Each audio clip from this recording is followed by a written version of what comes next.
मसूरी के पहाड़ों की खूनी चुड़ैल।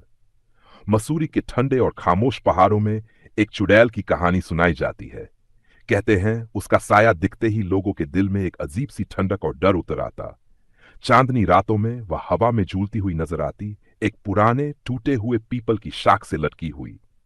उसके काले बाल हवा में लहराते और उसके होंठों से टपकता लाल खून देखकर लोगों की रुकी हुई सांसें दोबारा चलने से इनकार कर देती। कहते हैं वह चुड़ैल कभी एक बेपनाह खूबसूरत लड़की थी जो एक नवाब के प्यार में पागल थी, लेकिन उसका प्यार उसके लिए मौत का कारण बन गया। नवाब के धोखे और अपमान ने उस लड़की को खुद से नफरत करने पर मजबूर कर दिया। एक दिन उसने मसूरी के इन पहाड़ों के बीच एक पीपल के पेड़ से लटककर अपनी जान दे दी, लेकिन उसकी आत्मा को कभी मुक्ति नहीं मिली। आज भी जो लोग उस पहाड़ी के पास जाते हैं उन्हें उसकी प्यास से भरी आंखें नजर आती हैं। कहते हैं जो उसकी मर्जी के खिलाफ उसका सामना करता है वह वहां से जिंदा नहीं लौटता। उसका तरीका अजीब था। वह पहले इंसान की छाया से खेलती थी, उसके आसपास घूमती थी और फिर अपने नुकीले दांतों से उनका खून चूस लेती थी।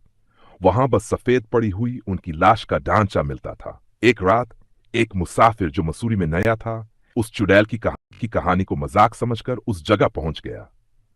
ठंडी हवा में उसने एक अजीब सी खुशबू महसूस की और फिर पीपल के पेड़ की तरफ देखा। वहां एक औरत हवा में झूल रही थी। उसकी आंखें इतनी तेज थी कि मुसाफिर की सांसें एक पल के लिए थम गईं।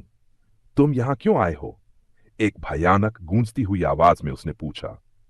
मुसाफिर डर के मारे वहां से भागना चाह रहा था, लेकिन उसके पैर जैसे जमीन में जम गए थे। अगले ही पल वह चुड़ैल उसके सामने थी। एक तेज चीख के साथ वह उस मुसाफिर पर टूट पड़ी। सुबह लोगों ने वहां एक खाली जूता और खून के धब्बे देखे। तब से लोग कहते हैं अगर किसी ने उस चुड़ैल के इलाके में कदम रखा तो वापस लौटने की उम्मीद मत रखना। उसकी हवस और प्यास का शिकार बनने वाले वहां के अंधेरों में हमेशा के लिए खो जाते हैं। जब भी मसूरी के पहाड़ों में जाओ तो पीपल के पेड़ के पास जाने से पहले सोच लेना, क्योंकि शायद चुड़ैल तुम्हारा इंतजार कर रही हो।